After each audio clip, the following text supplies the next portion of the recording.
All right, good evening. I'd like to call the Administration Committee meeting to order. Clerk, could you please take the roll call? Alderman Sebnick. Here. Alderman Hammond. Here. Alderman Lewis. Here. Alderman Tom Grotti. Here. Alderman Ted Grotti. Alderman Rapella. Here. Alderman Eisenach. Here. All are present with the exception of Alderman Nichols. Thank you. Next, we'll move to the approval of minutes. Is there a motion for the approval of the minutes from 6/9/23 and 7/17/23? Is there a second? Second. All right, it looks like Alderman Rapella approved it, and was it Oh, my apologies. Yep, I did not do that. Yeah, but Randy did. I'll approve the minutes for the Administration Committee 6/19/23 and 7/17/23. Second. Thank you, Tom. By Alderman Tom Grotti. Is there any discussion on the approval of the minutes? All right, is there any discussion on the approval of minutes? All right, all those in favor signify by saying aye. Aye. All those opposed, and that passes. Next, for discussion action items, for the first, I understand we have a presentation on the audit, so I would direct it over to Director Sassman. Thank you. Tonight we have Leah Lasecki here with our auditing firm to go over our financial audit for 2022.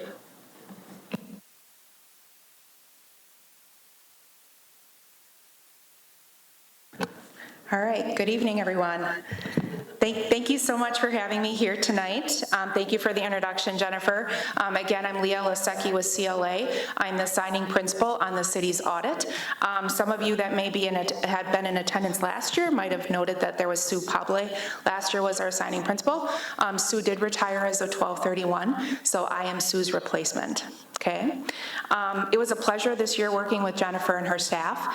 Nothing that you're going to hear tonight is going to be super shocking or anything. There were no difficulties whatsoever working with Jennifer and her staff.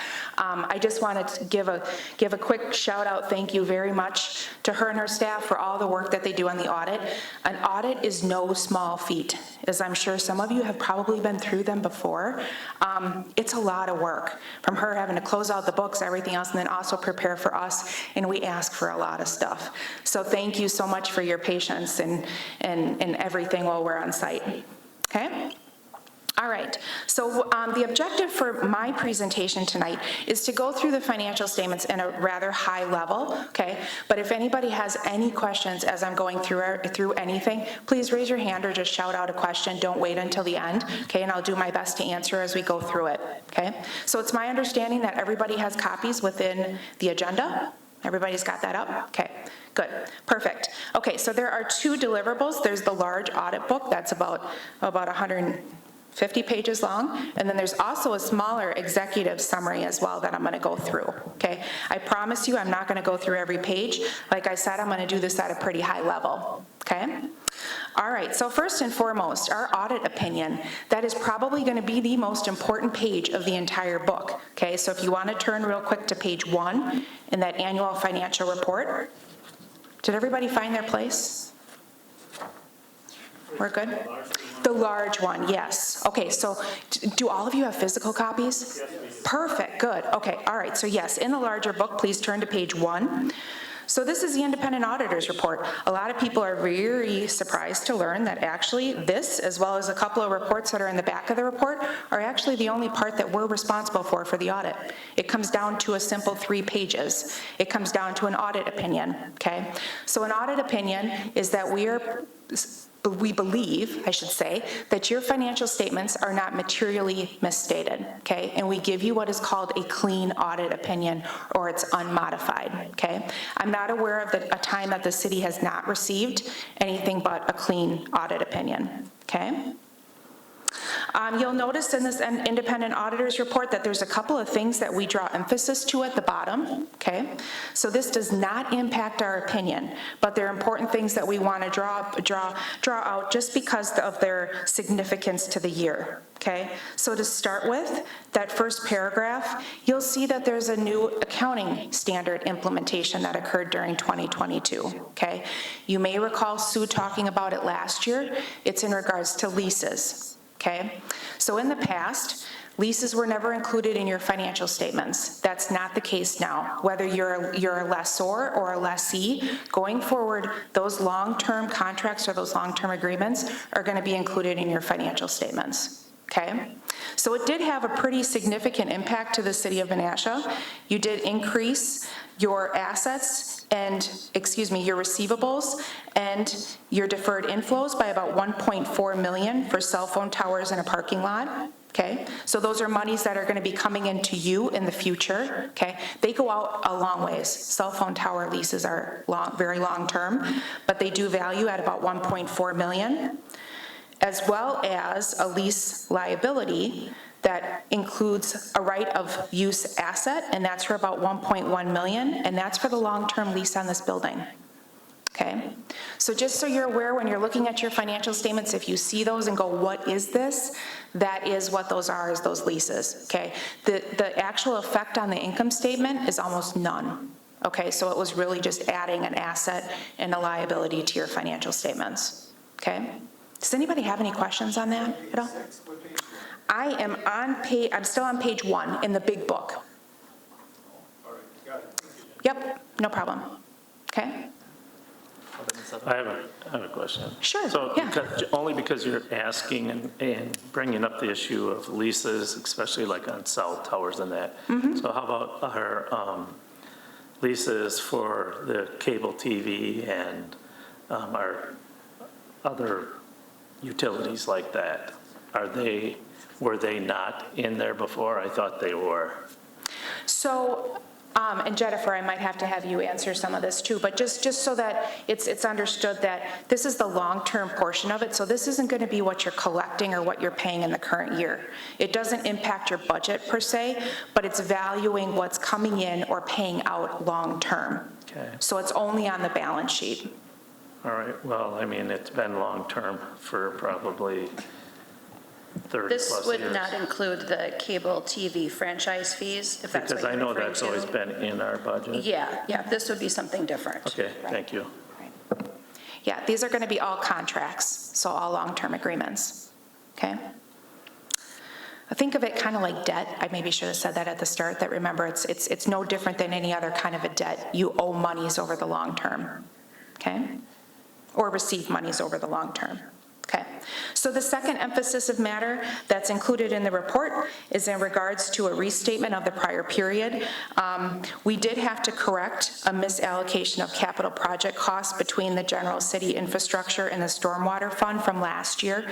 So when these projects occur, sometimes they're split across funds, and last year that split did not occur correctly, okay? So we did correct $541,000 that was put as general city infrastructure, and we corrected $201,000 to storm and $340,000 that was non-city property, okay?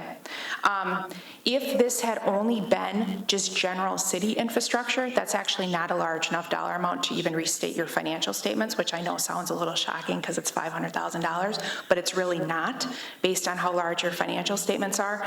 But because it included storm, that is material for storm. Okay, so you'll see that a couple of times in the financial statements. If you see that, just know that that's what that was. Okay, any questions on that? Okay, all right, so the remainder of this talks a little bit about responsibilities of management, which of course is the preparation of the financial statements and the controls that go into the transactions, as well as our responsibility as auditors, which I explained before. Okay, all right, so if you could please turn to page 9. I'm actually going to skip over pages 6 to 8, and that's because those are what we call government-wide financial statements. Those are full accrual financial statements, not something that you're used to seeing a whole lot. It's more reporting. So I'm not going to get into those. I'm going to stick on page 9, which is your fund statement. So this is what you guys are used to seeing as part of your budget, okay? You'll note that there's no comparative financial statements this year. When we have emphasis of matter paragraphs in our opinion, we cannot opine on a previous year because it's no longer comparative. Okay, so you'll see that 2021 is not there. That will get added back for next year. Okay, but just keep that in the back of your mind that it's not that we just took it out for no good reason. Okay. You'll note as part of your fund statements, so on page 9 and on page 11, you'll notice the columns, the general fund, debt service fund, and capital projects funds. Those are major funds and they're reported separately. Okay. Your other governmental funds are made up of approximately, I believe it's 20 or 22. I don't have it written down, but there are a ton of funds that are made up into that other governmental funds category. It includes all your TIDs and other special revenue funds. Okay? I'll talk about those fund balances in a second. I'm passing them by, but we'll come back to it when I go into the executive summary. Okay? So in the meantime, can you please turn to page 13? Page 13 is your budget and actual statement for your general fund. Incredibly important page, definitely one to earmark, especially as you're going into budget talks and those types of things. It's good to reflect back on 12/31/22 to look at where you came out at, okay? So the city did budget a budget deficit, a final budget deficit of $200,000. That's at the third row from the bottom in that second column. You'll see $200,000 negative. You did end the year with a positive increase in your general fund of $315,000. So a positive variance to budget of $514,000, okay? So what's that made up of? If you look over in the far right-hand column, you'll see that there is a variance column there. You did end up with revenues greater than $65,000 to budget, and you ended up with expenditures less than budget of $445,000. So those combined are giving you that $514,000 positive variance to budget. Okay? Any questions? Okay. There's also a debt service and a capital project budget to actual too that's also in the back of your financial statements that I'm not going to go over tonight, but just know that that's there if you want to flip in the back and take a look at those statements as well. Okay? Yes, yeah, of course. So I'm going back to the revenue here. When you look at the top area, we're 65,341. So that means we're plus 65,341, correct? Yes. Okay, so now we go down to the expenditures. We spent $445,207, correct? Or is that how much money we saved? Yes, it is. So this is, this is a positive or a negative variance column. Got it. Okay, so we saved $445,000. Exactly. Gotcha. So then Yes. now we're up $514,000. Yes, to budget. Okay. Overall, your increase in your net position or your fund balance of your general fund is $315,000. Okay. Because you had actually budgeted a deficit of $200,000. Okay, yeah, I see Okay. that. Got it. Make sense? Yep, thank you very much. Yep, you're very welcome. Just for that year. Yes, you are correct. Okay. All right, if we can move to page 14. Page 14 starts your proprietary funds. The city of Menasha has 3 proprietary funds. You'll notice that first column is Menasha Utilities. I realize that that is technically not a part of the city, but because of its importance to the city, they are included as a blended component unit as a proprietary fund. Okay, so I'm not going to get into Menasha Utilities at all. That's not audited by me. It's audited by another principal within CLA with a different audit team. They've already had their audit presentation and such, so I'm not going to go through Menasha Utilities. But I will go over a little bit on the sewage treatment as well as the stormwater utility. Okay, so if we can real quick turn, this is the balance sheet, is pages 14, 15, 16, and 17. I'm not going to go through the balance sheet unless anybody has any questions. So instead, if we can turn real quick to page 18. Page 18 is the income statement for those proprietary funds. Okay, so real quick, looking at the sewage treatment plant, or excuse me, sewage treatment proprietary fund, your sewer utility, your operating income was approximately $173,000. Okay, that compared to about $422,000 in the previous year. Okay.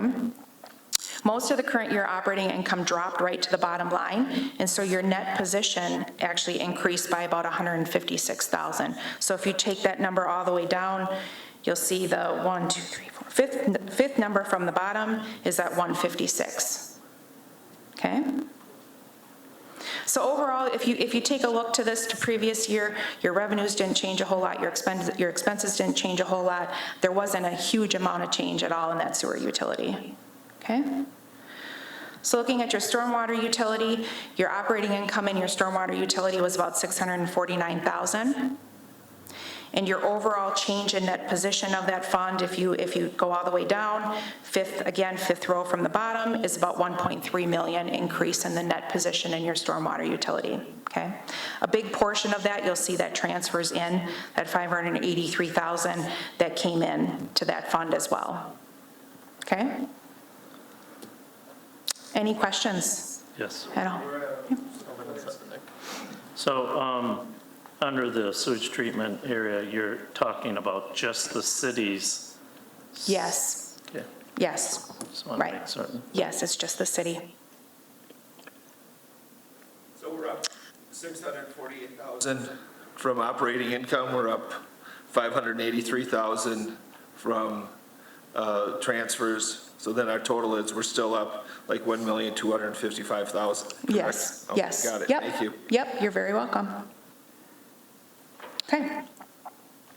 Any further questions at all on proprietary funds? Okay. All right. And Jennifer, please add anything if you want to. I know I said I would mention that, but please, I told her that she could butt in at any time if she wants to. All right, okay, so last couple of things that I'm going to comment on real quick is your footnotes. I'm sure everybody has read them, right? Well, at least, hey, Ted's honest. But what I'm going to say about your footnotes is that they are incredibly important, and if you haven't spent some time with them, try to, just that they support all of the numbers at the beginning of the financial statements. They're good to spend some time in to understand the city, especially if you're a new council. Man or woman, please spend some time going through these notes to understand the city from an accounting perspective, okay? So with that, I'm going to pass over them because we certainly do not have time to go through every single one tonight.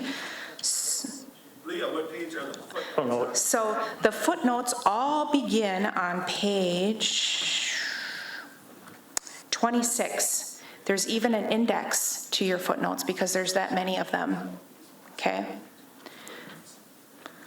So please go through them. If you have any questions, ask Jennifer or I. We're happy to answer any questions that you have on those. Okay? All right, so I'm going to move all the way to the back of the book now, to page 139. And I promised Jennifer I would spend a little bit of time on this because you guys aren't typically used to seeing a report like this. So what page 139 is it's another audit in addition to the financial statement audit that we did, and this is all compliance-based, okay?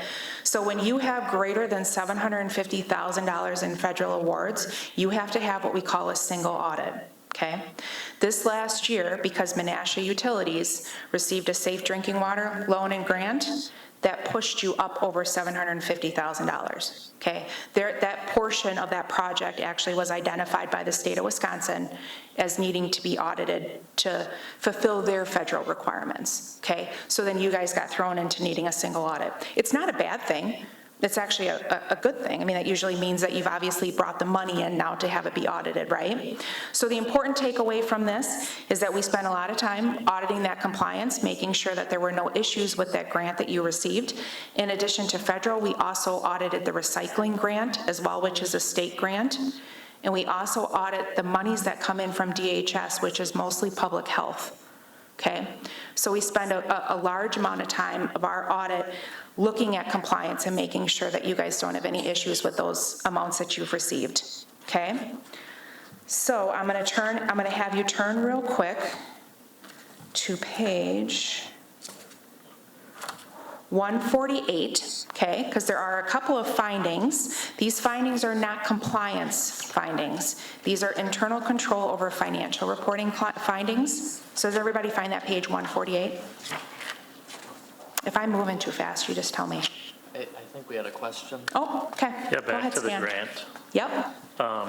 I know that we'll be receiving a $2,078,000 grant from the state of Wisconsin for our Water Street project.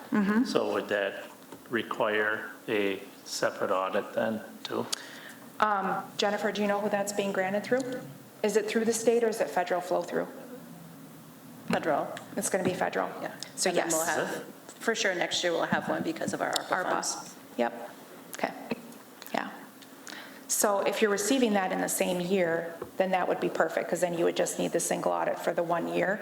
If it ends up flowing over into the next year, then obviously you might end up with single audits for 2 more years. So we need to get that project done in 1 year. I won't complain, because sometimes compliance auditing is not really a whole lot of fun. All right, okay, so there were a couple of findings that are internal control type findings. Again, I have to emphasize, there were no issues whatsoever with the compliance of those grants, okay? These are internal control type issues that are there whether we're auditing for the grants or not, okay? So I just want to talk through them real quick so that you have a good understanding. Page 148 talks about preparation of the annual financial report. Essentially, what that means is that we prepare your financial statements, and it's just not part of your internal control structure. And in theory, we could miss something, okay?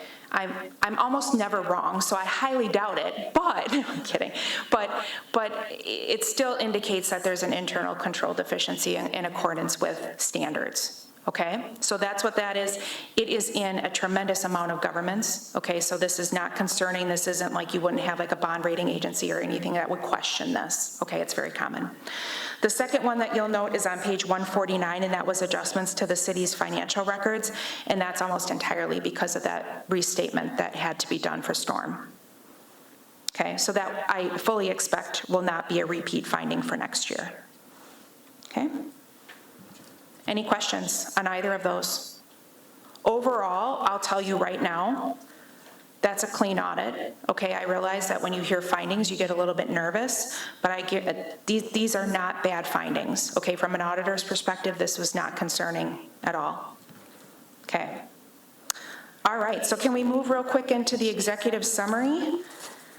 And I'm trying to be conscious of time here. I know I'm going to be soaking up a bunch of your time, so I'm going to rush through this as much as I can, but please ask questions as I go through if you have them. Yes, this is the smaller one. Okay, so page 1, that is an executive audit summary, very high level. It's almost everything that I've already discussed, so I'm not going to go through any of that again. Okay, so go to page 2. Page 2 is formal required communications. So obviously, as part of an audit, as auditors, we have a lot of required communications that we have to do with each of you, okay? So in here, we would identify if we had any difficulties with management, or we had disagreements on an accounting standard, or anything like that, we would communicate this through this letter, okay? So I just have a couple of quick comments, okay? If you look at the third paragraph down on page 2, we talk about accounting policies, and you'll see that again, we're talking about leases there and that change in accounting policy. There were no other accounting policy changes other than leases. That's important because it means that you're looking at apples to apples between years, okay? The next section talks about accounting estimates. Accounting estimates carry a tremendous amount of risk from an accounting perspective. So you'll see that we bullet point what those estimates are, and just know from an accounting or from an auditing perspective that we spend a tremendous amount of time auditing those and making sure that those estimates are not biased, that they're reasonable from what management has done, okay? All right, so the next couple things I want to comment on are at the very bottom of page 3. Uncorrected misstatements and corrected misstatements, okay? Uncorrected misstatements are any of those that management has chosen to not correct, but which are above what we call trivial. And I want to pause here and talk real quick about what trivial means. We always talk in terms, auditors talk in terms of material misstatement, right? Everything's material, material, material, and then we turn around and we tell you that material is $800,000. Well, we still have to follow what we call trivial, okay? So if we had identified something, for example, on your cash reconciliation, an error that exceeded $10,000, that low, okay, as an example, we would be communicating it here. Okay, so that's just important to know that, yes, as auditors, we're looking in terms of materiality, but we're communicating to you guys if there's anything that we've identified that's greater than trivial, okay? So as you'll see, there's nothing that's listed there. Jennifer has corrected all such misstatements that were identified. okay, of which there were not many, but they have been corrected. The next section, you'll see corrected misstatements. Again, just a few. The biggest one, of course, was just that prior period restatement that we had to do, and you can see those other ones. Some of those are ones that we help out with as well during the year to capitalize some things and those types of things. Okay? Not unusual. None of those items that are listed are unusual at all for assistance with from the auditors. Okay, all right, so page 4, again, this is going to be a lot of form language type stuff. I'm not going to go into any of it unless you guys have questions on it. Again, there were no disagreements with management, nothing like that. Okay? So any questions on the remainder of this letter? If not, I'm going to turn real quick to page 6. Page 6 is some financial trends. I think it's really important for us as auditors to provide some of this information because it's in a little bit more easier to digest format than perhaps what the big book is. So I just want to spend just a few minutes real quick talking through your governmental fund balances, okay? So I'm hoping that everybody understands your fund balances are obviously that's equity, right? In the business world, that's equity. There's 5 different kinds of fund balance that you can have.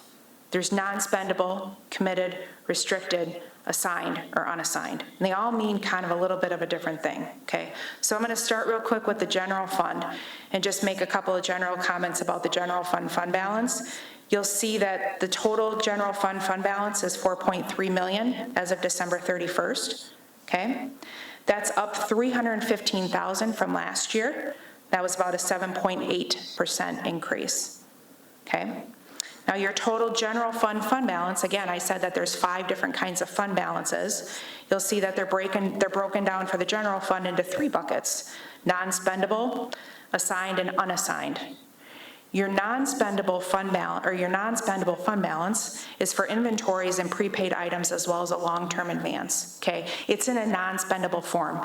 Either the money's already gone out the door, okay, like inventory or prepaid, you already paid for it, or it's a long-term advance, it's not coming in for a very long time, okay? So in other words, you can't use those funds, right? Assigned monies of $277,000 in the general fund have already been assigned, they're earmarked for something else, okay? Your unassigned amount in the general fund, simply probably the most important number on this entire page, okay? You're sitting at about $2.7 million in unassigned fund balance, and that represents about 14.6% of the general fund expenditures for 1 year, okay? Depending on the government, that number can be different. It depends on where you're at in your life cycle of the government, okay? A lot of bond agencies, a lot of auditors will tell you anywhere between about 15 to 25%, okay? And you're at 14.6. So, yeah. And Right. In the past, we've always tried to be above 10%. Yeah. And to me, that's more reasonable. And I'm just happy that we've gotten to 14. And I think our goal was 15. So, but throw out those numbers again, really, that would, to me, that's a disservice to the taxpayers. Yeah. Because then we're taking in all this money and holding it, basically taking it from them. Yep. And then we just hold on to it. Of course, we do reinvest it in that, but to me, 10%, between 10 and 15 would be, in government, is fair. Right, right. So, And I don't. just and I- my opinion. Yep. And I don't disagree with you, and I think you're at a good spot right now at that 14.6, but again, it depends on the life cycle of the government. It's different for every government. Are you in growth mode? Are you not? Are you just in maintenance mode? I mean, it differs. It also differs depending on what part of the country you're in as well. So it can mean different things, but yes, a benchmark is usually that 15 to 25, okay? So, yes, you're very welcome. Okay, so the remainder of these fund balances that you'll see on this page, I'll just run down them real quick. Ask any questions if you have them. Debt service fund has unassigned fund balance of about $431,000. That will ebb and flow depending on what you're doing with debt. Okay, so that's not concerning to me, that negative 431. Okay, that will usually be made up for in the next debt issuance or the next levy. Okay. Capital Projects Fund, you'll notice that that's a huge negative 1.6 million. That's because you had your large debt issuances in March of 2023. Okay, so that made up most of that 1.6. So if you're looking at that going, what? That's what that is. It's just a timing issue. Okay. The next section is your special revenue funds. I'm not going to get into this unless anybody has any questions, but just know that your special revenue funds are usually restricted, committed, or assigned for a very specific purpose. That's why they're called special revenue funds, okay? You have about 1.9 million in special revenue funds. That number last year was about 1.996. So they're actually down about 80, whatever that is, 84,000. Sure.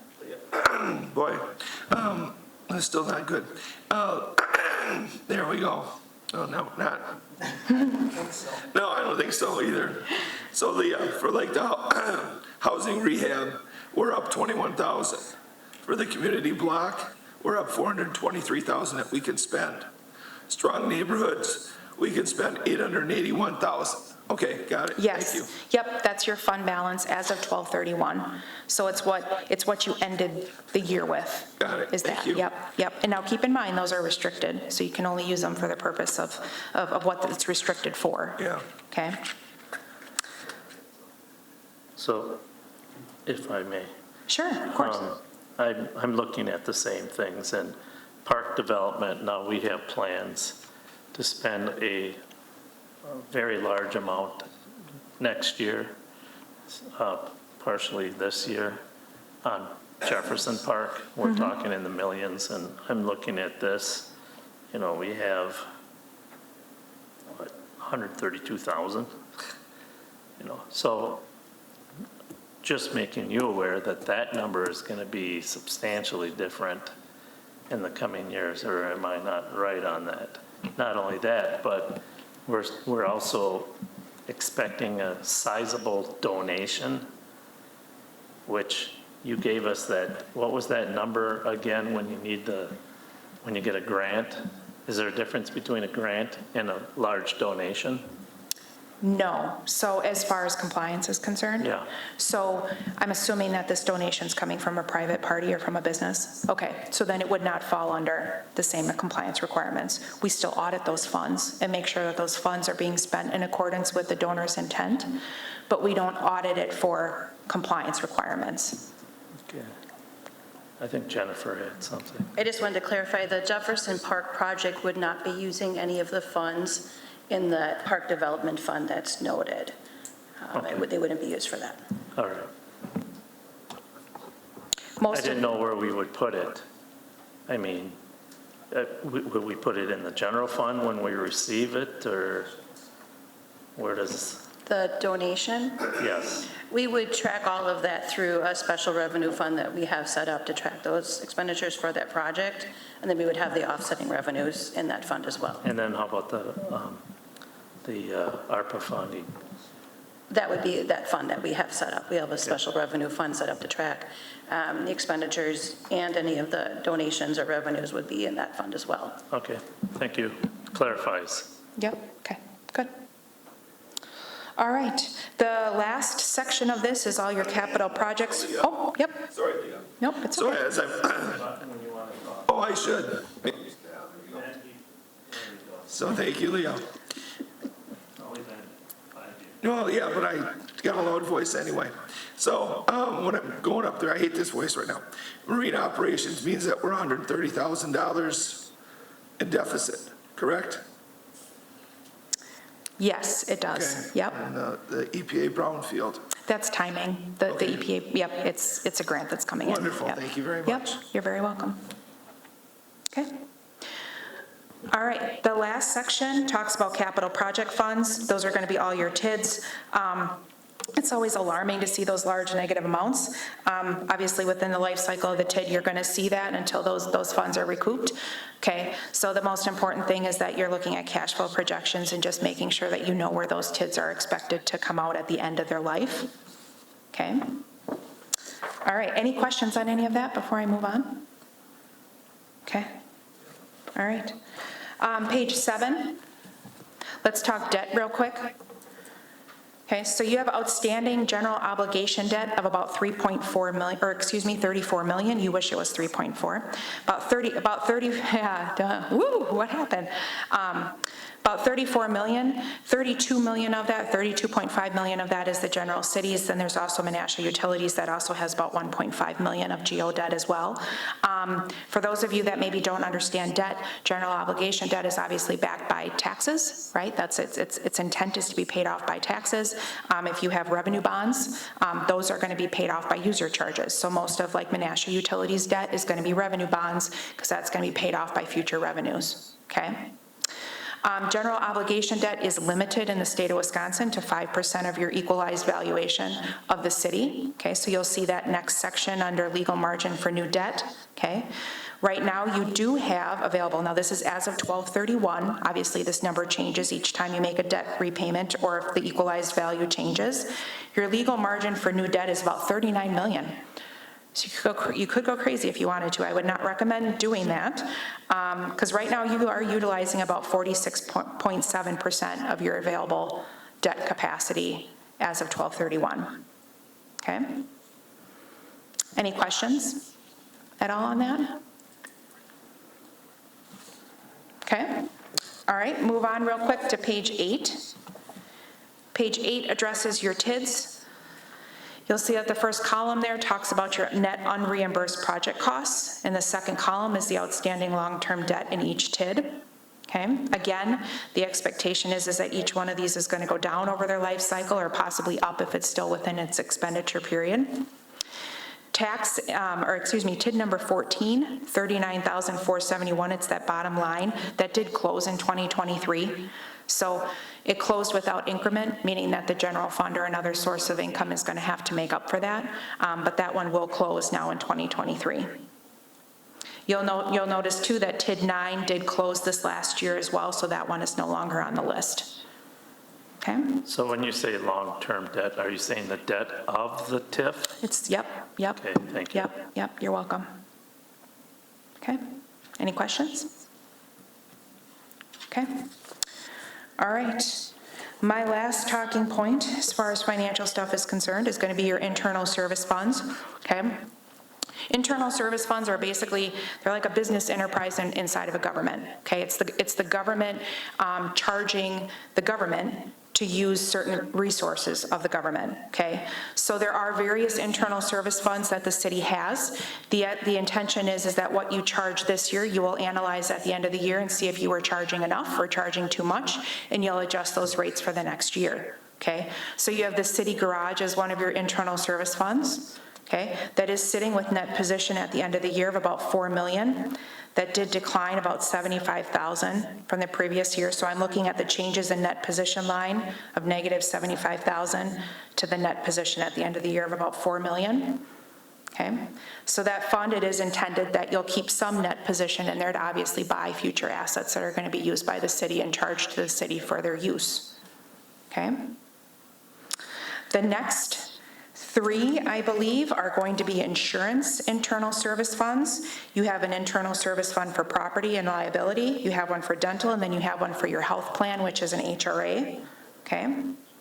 I'm not going to go into these too much. There actually was not a tremendous amount of change in the current year. And again, those are carefully monitored to make sure that what you're charging this year, if there's an overage or an underage, that you're making up for that in future rates in the future.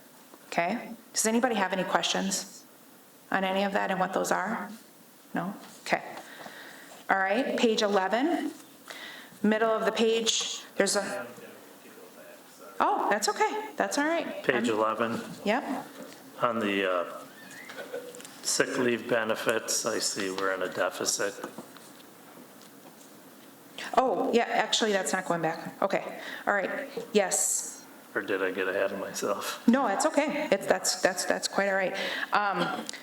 And actually, I'm going to defer that question to Jennifer. I don't know, do you know the? Yeah.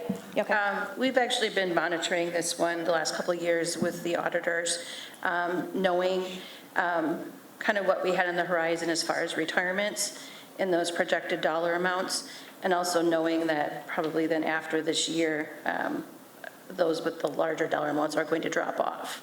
So we knew that I forget what year it was, but that we would head up to a neutral balance. And when I discussed with the auditors, that was fine. So we do budget dollars that go into this fund, and that hits every department budget.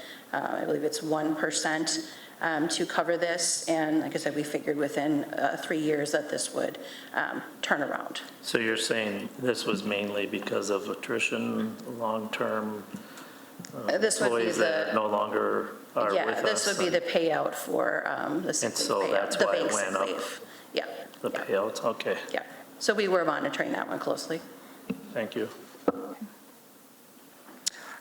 The section before that on information technology, that's going to be the same type of thing where you're charging services out.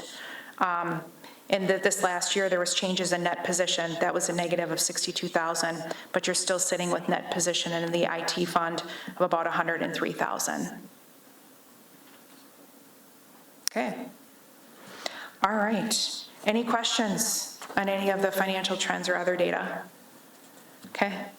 The only other comment I'm going to make real quick, and this is going to be more for Jennifer as well, is just kind of something that's going to be on the horizon.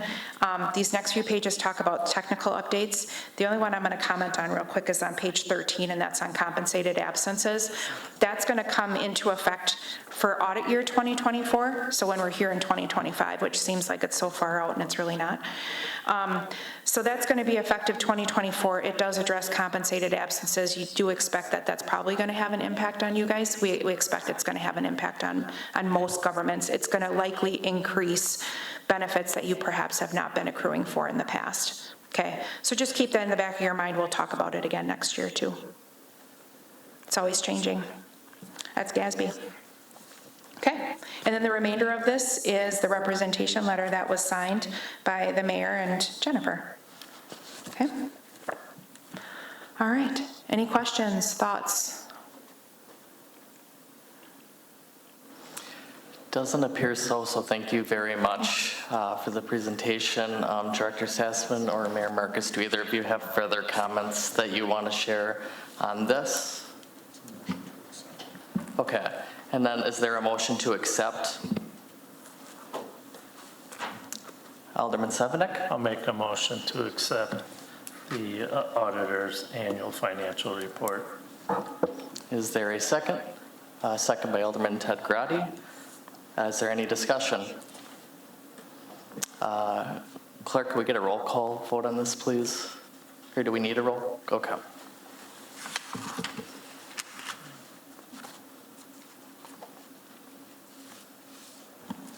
Motion carries 7-0. Thank you. Next, we'll move to item 2. Attorney Shreve, I don't know if you want to dive into this first? Certainly, thank you. For this evening, I do have the 2023 kind of an update from the summer meeting for CIVMIC, the city's insurance company that is for their public entity liability insurance. 2 recommended motions for this evening would be regarding the package for years 25 and 26. We are up for renewal. Our current package would end at the end of 2024, so this considers, those next 2 years remaining at the self-insured retention SIR of 25,000 would be the proposed 65,696 for the 2025 premium, and then additionally 67,666 for the 2026 premium. So that would be with regard to the first recommended action. The second would be regarding the dividend. We had received approximately $11,000, and in speaking with Finance Director Sassman, she recommended that first option of receiving that payment, that dividend payment on March 1st of this year.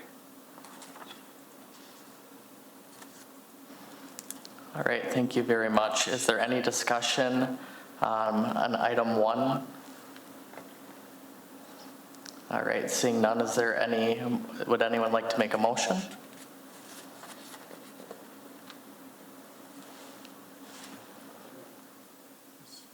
All right, Alderman Ted Grady. Thank you, Chair. I'll make the recommended motion to forward the attached proposed resolution to the Common Council for the approval to continue membership in CVMIC and accepting the CVMIC's premium proposals for the year 2025 and 2026 at the self-insured retention of $25,000. Is there a second? Second. Alderman Sevenick, second. Is there any discussion? Do we need a roll call vote for this? Yes. Yes, okay, can I get a roll call vote, please?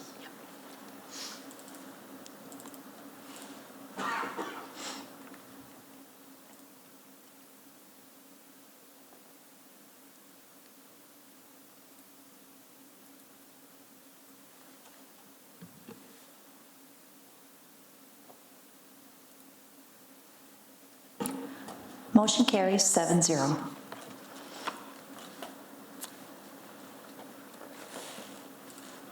All right. Did we combine items 2 and 3, or do you want to? With regard to the dividend option, that second recommended action, I'll make the motion. Alderman Sevenick? So it is, I believe, your recommendation to go with option 1? in speaking with Finance Director Sassman, yes, Alderman Okay. Zednik, that I'll would be. move that we select dividend option 1 and instruct Civnik staff regarding payment of dividends to Menasha on or after March 1st of 2024.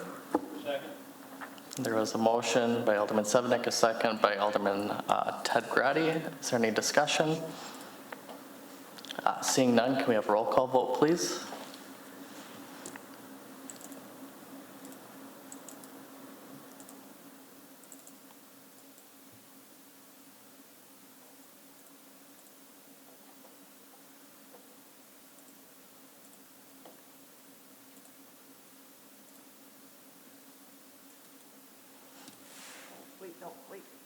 Sorry, wrong one. My bad. It's the bag. I was doing so good.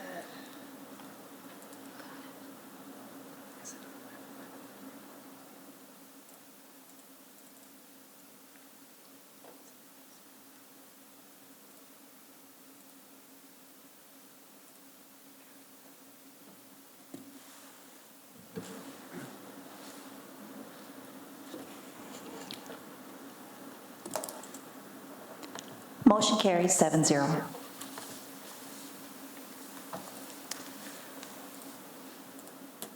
All right, next we'll be moving on to item 4. Director Hutter, would you want to speak to this a little bit?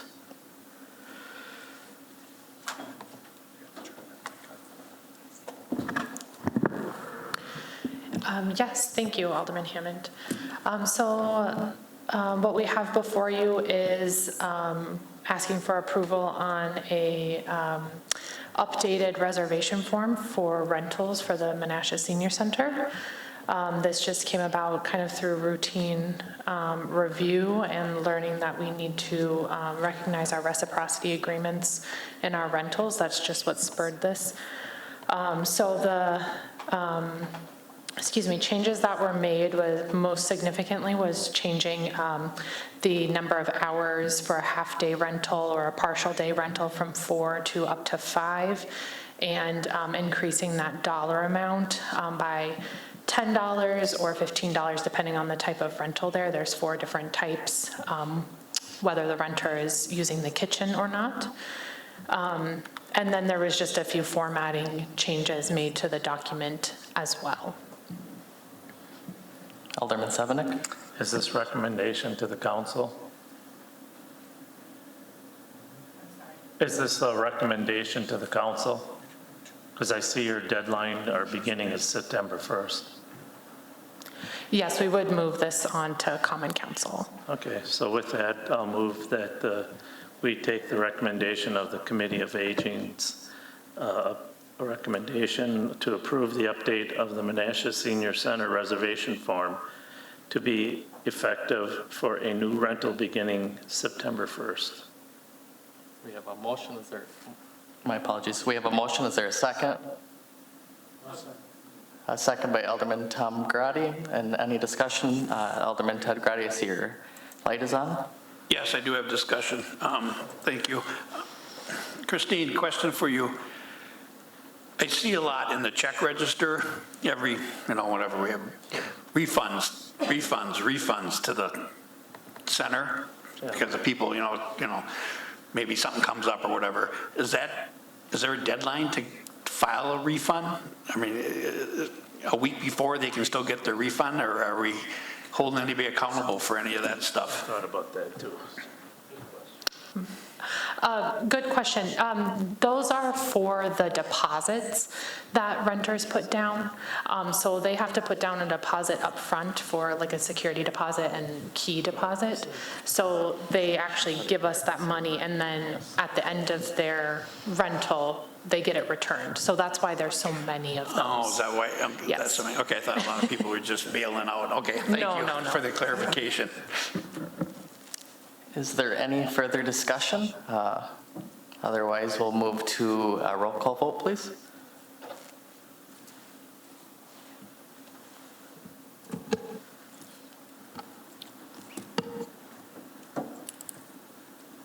Motion carries 7-0. All right, that is all of our discussion and action items. I just want to thank all my colleagues for their patience as I figure out how to navigate this. With that all being said, is there any motion for adjournment? Motion to adjourn. Is there a second? Second. All those in favor? Aye. We're adjourned. Thank you.